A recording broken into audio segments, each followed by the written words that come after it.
O MPLA apresentou 2 elementos de nacionalidade russa, de que são os financiadores dos protestos de Angola, financiadores de terrorismo, associação criminosa, etc, etc, etc. E eu estou a sorrir porque parece que a maluquice do MPLA está a brincar também com o coração deles.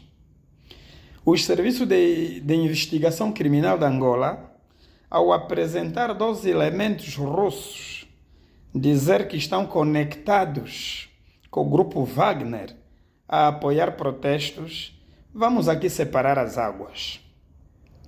Nós, defensores de direitos humanos, nós ativistas, conhecemos a fundo o descontentamento do povo, que pode ser a razão, a causa única dos protestos de momento. Como vimos, os protestos em Luanda não foram suportados por nenhuma instituição. Dizer que os protestos estão a ser suportados pelos russos é, por outras palavras, dizer que os russos são os donos dos táxis. São os donos dos cupapatas e Yassi. Isso é totalmente absurdo. E Luanda só? Ou em todo o país? E de que forma? Dizer que os protestos têm sido patrocinados pelos Wagner, o grupo Wagner, e esta maluquice do governo angolano não tem diferença com aquele teatro que fizeram das 60 toneladas de bombas. O grupo Wagner, para quem não conhece, são algumas milícias, coligações ao Kremlin. A origem do grupo Wagner é a mesma origem do MPLA. O MPLA foi criado praticamente pelos russos, tal como o grupo Wagner. Eu posso dizer que o MPLA tem também o comportamento miliciano como os Wagner, desde a sua gênese. Portanto, o MPLA hoje apresentar o seu irmão pela origem, os Wagner, que estão a provocar tumulto, é de todo estranho. Aqui vou remontar a história. Em 1965, o presidente Dr. Antônio Agostinho Neto era ainda novo presidente do MPLA, a convite, portanto, dos donos do MPLA.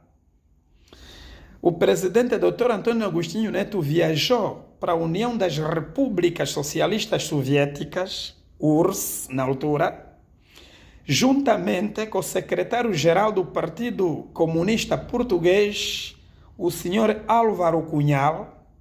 E o Álvaro Cunhal é que foi apresentar o Agostinho Neto na direção do Partido Comunista Soviético, mais propriamente para o presidente, na altura da URSS, que era também secretário-geral do Partido Comunista Soviético, para que Agostinho Neto fosse o pilar fundamental de expandir o comunismo a nível da África Austral. O Agostinho Neto e o seu MPLA começaram a receber apoio logístico, apoio em armamento, em dinheiro, da União Soviética antes da independência.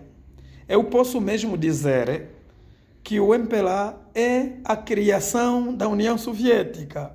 O MPLA é filho genuíno da Rússia. Portanto, quando a Rússia começou a investir no MPLA, o MPLA não tinha mais de 20 pessoas ainda. Começou mesmo a investir com os fundadores. Eu dizia num de meus vídeos que os fundadores eram divididos. Alguns buscavam apoio da China, que é o caso do Viriato da Cruz. A linha do Viriato da Cruz queria um comunismo chinês. Já a linha do Agostinho Neto queria o comunismo soviético.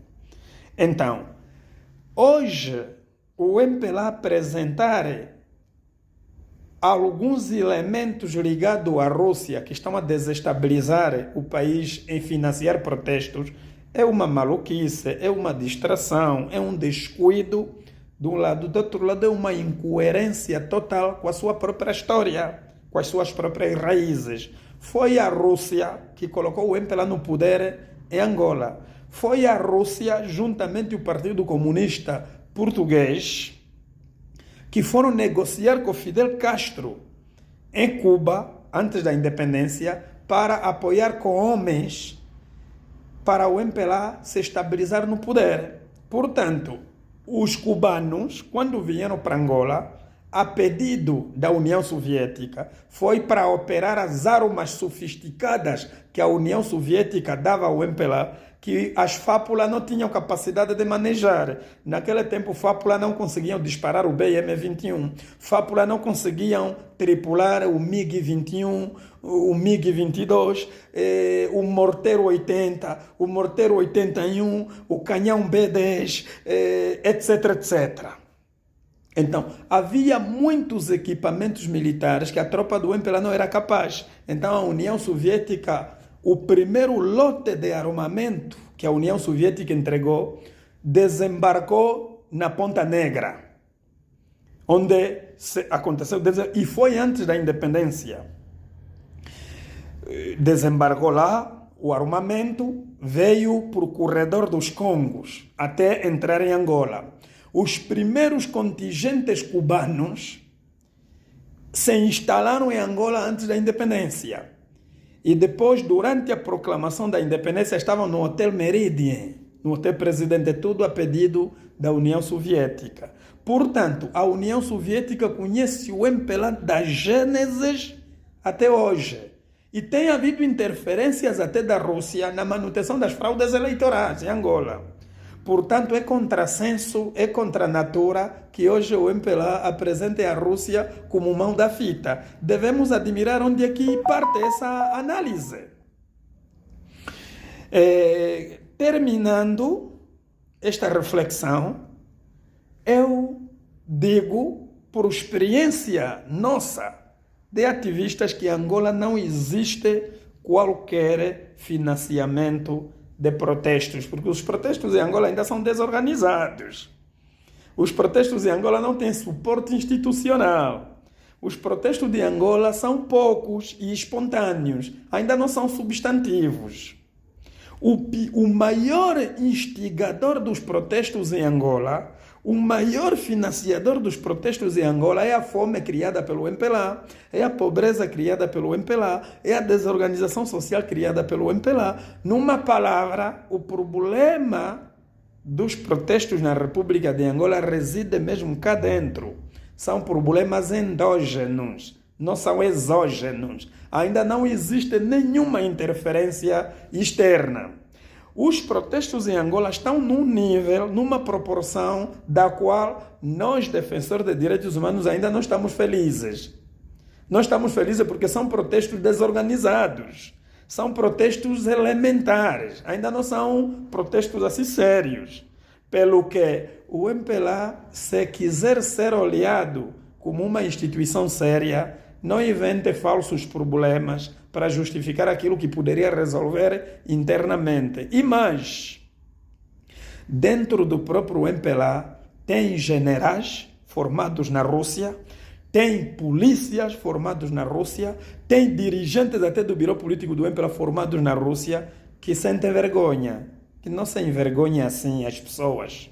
Provavelmente quem está a inventar isto está tão imprudente e cego pelo seu desconhecimento da história do próprio MPLA, que quer inventar fantasmas onde não existem. Os problemas devem ser resolvidos também com senso de responsabilidade e de vergonha coletiva.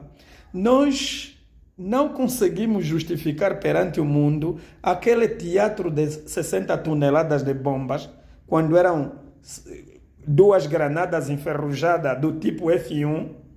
Agora, quando vem mais com essa história, porque tem mercenário dos Wagner, Wagner não trabalha com as associações, Wagner não trabalha com a sociedade civil, Wagner não trabalha com os taxistas, Wagner trabalha com os militares, e os militares são todos do MPLA, como vimos. E os Wagner são mercenários que ainda não têm representação em Angola, têm na República Centro-Africana e noutros pontos. Portanto, não faz nenhum sentido nos esfregar novamente na cara essa nova burrice de análise.